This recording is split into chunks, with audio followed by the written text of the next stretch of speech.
Candle sticks అసలుకి ఎలా అర్థం చేసుకోవాలి? అసలు ఎందుకు క్రియేట్ చేయబడ్డాయి? ఒక చార్ట్‌లో అసలు స్టాక్ మార్కెట్ చార్ట్ అంటే మనం ఆ క్యాండిల్స్‌ని ఎందుకు చూస్తాము? దాన్ని అసలు ఎలా అర్థం చేసుకోవాలి? దాని సైకాలజీ ఏంటి? సో, దాని నుంచి మనకు అయ్యే బెనిఫిట్స్ ఏంటి? వాటిలో ఉన్న నెగెటివ్స్ ఏంటి? దాన్ని అసలుకి అట్‌మోస్ట్‌గా అసలు క్లియర్‌గా ఎలా యూజ్ చేసుకోవాలి మన ట్రేడింగ్‌లో గాని, ఇన్వెస్టింగ్‌లో ఈ వీడియోలో క్లియర్‌గా ఎక్స్‌ప్లెయిన్ చేస్తున్నాను. వీడియోని లాస్ట్ వరకు చూడండి. స్టాక్ మార్కెట్‌లో మీరు నాలెడ్జ్ పొందామనుకుంటే మార్కెట్జింగ్ కమ్యూనిటీ ద్వారా మీకు యూట్యూబ్‌లో అండ్ ఇన్‌స్టాగ్రామ్‌లో మీకు ప్రాపర్ కాంటెంట్ అనేది మేము ఇస్తున్నాము. సబ్స్క్రైబ్ చేసుకొని వాళ్ళు సబ్స్క్రైబ్ చేసుకోండి అండ్ బెల్ ఐకాన్ని క్లిక్ చేయండి. వీడియోని స్టార్ట్ చేస్తున్నాం. ఫస్ట్ బేసిక్‌గా క్యాండిల్ అంటే ఏంటి? అసలు ఈ క్యాండిల్ ఎక్కడ క్రియేట్ చేయబడ్డాయి? స్టాక్ మార్కెట్‌లో గాని నార్మల్‌గా ఈ చార్ట్స్‌లో మనం లైన్ చార్ట్, బార్ చార్ట్స్, ఇప్పుడు క్యాండిల్ స్టిక్ చార్ట్స్ ఇవన్నీ చూస్తాం. లైన్, బార్ చార్ట్స్ ఎప్పుడో క్రియేట్ చేయబడ్డాయి. కానీ జాపనీస్ క్యాండిల్ స్టిక్స్ ఏవైతే మనం టిపికల్‌గా మీరు ట్రేడింగ్ అంటే చూస్తారు కదా! ట్రేడింగ్ వ్యూలో వాటిలో అసలు దీన్నే ఎందుకు ఎక్కువ యూజ్ చేస్తారు? అసలు దీని యూజ్ కేస్ ఏంటో మీకు క్లియర్‌గా ఎక్స్‌ప్లెయిన్ చేస్తాను. జాగ్రత్తగా వినండి. ఫస్ట్ ఒక క్యాండిల్ అంటే ఏంటి? నార్మల్‌గా బాడీ ఉండి పైనేమో మన క్యాండిల్‌కి ఒక విక్‌లా ఉంటది. ఇది బేసిక్‌గా మనకు క్యాండిల్ అంటే మనం బయట చూసేది. సో, దీన్నే జాపనీస్ వాళ్ళు Japanese candle sticks for charts అని చెప్పి కొన్ని క్యాండిల్స్ క్రియేట్ చేశారు.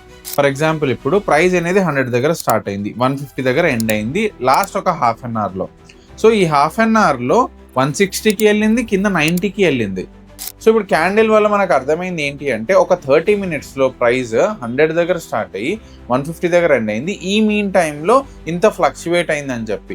సో, ఇంత డీటెయిల్డ్‌గా ఓన్లీ జాపనీస్ క్యాండిల్స్‌లోనే మనకి ఆ సైకాలజీని గాని క్యాండిల్ ఏం చేసింది, ఏ టైంలో ఎక్కడ ఉంది అని అర్థమవుతుంది. ఇదే లైన్ చార్ట్‌లో గాని, బార్ చార్ట్‌లో మనం కంపేర్ చేస్తే ఇంత యాక్యురేట్‌గా, ప్రిసైజ్‌గా మనకి డేటా రాదు. సో, ట్రేడర్స్ అందరూ ఈ జాపనీస్ క్యాండిల్ స్టిక్స్‌ని ఇన్కల్కేట్ చేసుకున్నారు. సో, వాళ్ళ ట్రేడింగ్ బెటర్‌మెంట్ కోసం ఇది వరల్డ్ వైడ్ అలా స్ప్రెడ్ అయ్యి right now Japanese candle sticks are everywhere. Price ని బాగా అర్థం చేసుకోవడానికి ప్రాపర్ గా సైకాలజీ మనకు అర్థం కావాలి అంటే వీటి నుంచి మనకి అట్మోస్ట్ రిజల్ట్ అనేది వస్తుంది. సో, ఇప్పుడు క్యాండిల్స్ కి చాలా నేమ్స్ ఉన్నాయి. హ్యామర్, డోజీ, ఎన్గల్ఫింగ్, ఇలా మల్టిపుల్ నేమ్స్ ఉన్నాయి. ఈ నేమ్స్ అన్ని పక్కన పెడితే మీకు సింపుల్ గా అసలు క్యాండిల్ మీద ఎలా అర్థం చేసుకోవాలి ఎక్స్ప్లెయిన్ చేస్తున్నాను. కేర్ఫుల్ గా వినండి. ఫస్ట్ క్యాండిల్ సైకాలజీ మీద ఫోకస్ చేయాలి. మీరు స్టాక్ మార్కెట్ లో ట్రేడ్ చేస్తుంది ఎందుకు? తక్కువ ప్రైస్ లో కొని ఎక్కువ ప్రైస్ లో అమ్మడానికి, సో దట్ మీకు ప్రాఫిట్ రావడానికి. సింపుల్ గా ఇప్పుడు మీరు ఏంటి ప్రైస్ బిహేవియర్ అనేది తెలుసుకోవాలి. ఇప్పుడు ఇక్కడ బయింగ్ సైడ్ ఎక్కువ ప్రెజర్ ఉందా, సెల్లింగ్ సైడ్ ఎక్కువ ప్రెజర్ ఉందా, కొనే వాళ్ళు ఎక్కువ ఉన్నారా, అమ్మే వాళ్ళు ఎక్కువ ఉన్నారా అనేది మీరు అర్థం చేసుకోవాలి. సో, క్యాండిల్లో మనకి అసలు బయింగ్ ప్రెజర్ ఉందా, సెల్లింగ్ ప్రెజర్ ఉందా అని చెప్పి ఒక క్యాండిల్లో మనకి ఈజీగా అర్థమవుతుంది. అది మీరు 15 మినిట్స్ టైం ఫ్రేమ్ పెట్టుకోవచ్చు, 1 డే పెట్టుకోవచ్చు, 30 మినిట్స్ పెట్టుకోవచ్చు. It's up to you. So, 100 దగ్గర స్టార్ట్ అయిన ఒక క్యాండిల్ 150 దగ్గర క్లోజ్ అయింది. సో, అగ్రెసివ్ గా గ్రీన్ అనేది చూపించింది. సో, దీని అర్థం ఏంటి? బయ్యర్స్ చాలా స్ట్రాంగ్ గా ఉన్నారు, చాలా అగ్రెసివ్ గా కొంటున్నారు, సప్లై కంటే డిమాండ్ ఎక్కువ ఉంది అని అర్థం. సేమ్ వే ఒక బాగా రెడ్ క్యాండిల్ వచ్చింది, 150 నుంచి 100కి ప్రైస్ పడిపోయింది. దీని అర్థం ఏంటి? సెల్లర్స్ చాలా అగ్రెసివ్ ఉన్నారు, సప్లై ఎక్కువ ఉంది, డిమాండ్ తక్కువ ఉంది అని అర్థం. ఇంకొకటి మనకి క్యాండిల్స్ లో కొన్నిసార్లు విక్స్ అనేవి బాగా కనిపిస్తాయి. ఇప్పుడు ఒక ప్రైస్ అనేది 100 దగ్గర స్టార్ట్ అయింది, 110 దగ్గర క్లోజ్ అయింది. కానీ ఈ టైంలో ఒక విక్ అనేది మనకు ఫామ్ అయింది, కింద 80 వరకు కూడా వచ్చింది. దీని అర్థం ఏంటి?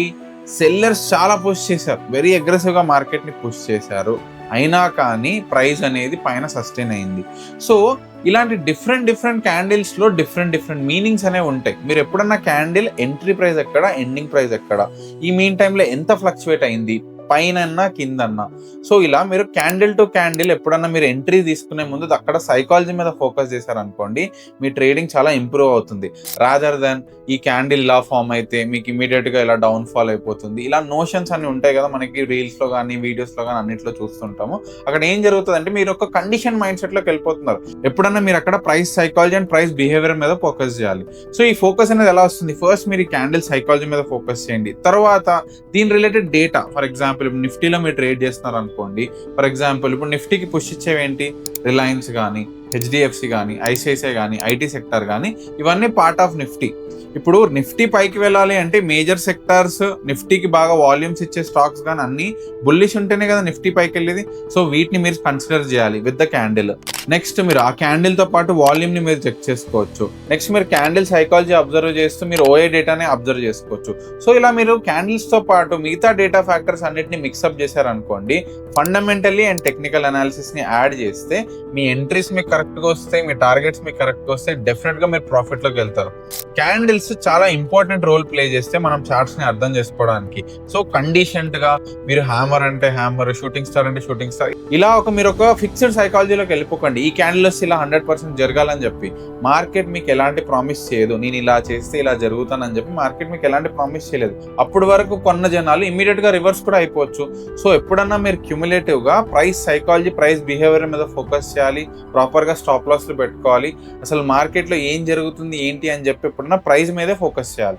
ఒక ఎగ్జాంపుల్ తో క్లియర్ గా ఎక్స్ప్లెయిన్ చేస్తాను. ఇప్పుడు నిఫ్టీ చార్ట్ ఉంది. నిఫ్టీలో మీరు ఒక సపోర్ట్ అండ్ రెసిస్టెన్స్ డ్రా చేసుకున్నారు. సపోర్ట్ అంటే ఏంటి? బయింగ్ ప్రెజర్ అయితే ఎక్కడైతే ఉంటుందో, ఇప్పుడు మీకు ఇక్కడ చార్ట్ లో చూపిస్తున్నాను కదా, దాన్ని సపోర్ట్ అంటారు. ఎక్కడైతే బాగా సెల్లింగ్ ప్రెజర్ ఉంటుందో, అంతకంటే ప్రైస్ ఎక్కువ మూవ్ అవుదో, దాన్ని రెసిస్టెన్స్ అంటారు. ఈ సపోర్ట్ అండ్ రెసిస్టెన్స్ దగ్గర ఎప్పుడైనా ప్రైస్ వచ్చినప్పుడు మనకు ఆపర్చునిటీస్ అనేవి చాలా ఎక్కువ ఉంటాయి.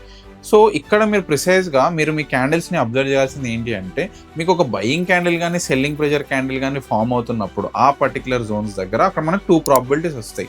ఏదర్ ప్రైస్ పైకన్నా వెళ్తుంది, కిందకన్నా వెళ్తుంది. మీరు అక్కడ అబ్జర్వ్ చేయాల్సింది ఏంటి? మీ క్యాండిల్ స్ట్రెంత్ బయింగ్ ప్రెజర్ చూపిస్తుందా, సెల్లింగ్ ప్రెజర్ చూస్తుందా అని ఫస్ట్ చూసుకోవాలి. అది బయింగ్ చూపిస్తుందే అనుకుందాం. బయింగ్ చూసిన తర్వాత కింద వాల్యూమ్ ఎలా ఉంది, వాల్యూమ్ దానికి సపోర్టివ్గా ఉందా లేదా అనేది మీరు తర్వాత క్రాస్ చెక్ చేసుకోవాలి.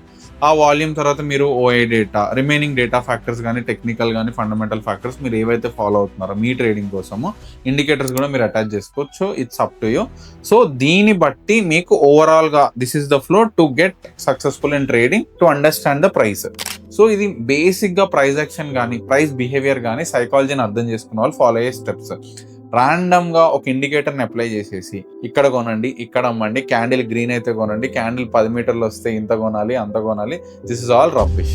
ఎప్పుడన్నా మీరు ప్రైస్ సైకాలజీ, ప్రైస్ బిహేవియర్ని అర్థం చేసుకున్నప్పుడే, ప్రైస్ యాక్షన్ మీద డిపెండెంట్గా ఉన్నప్పుడే ఎలాంటి మార్కెట్ కండిషన్స్లోనా మీరు ట్రేడింగ్ కానీ ఇన్వెస్టింగ్ చేయగలరు, మీకు మార్కెట్ అనేది అర్థమవుతుంది. I hope everybody's follow this suggestion. ఇలాంటి stock market and investment videos నేను ముందుకు తీసుకొస్తూనే ఉంటాను. స్టాక్ మార్కెట్ని రియల్గా, నీట్గా అసలు ఏం జరుగుతుంది, ఎలాంటి ఫస్ట్ లేకుండా నేర్చుకుందాం అనుకుంటే మార్కెటింగ్ ఛానల్ని సబ్స్క్రైబ్ చేసుకోండి అండ్ బెల్ ఐకాన్ని క్లిక్ చేయండి. Wait for the next video.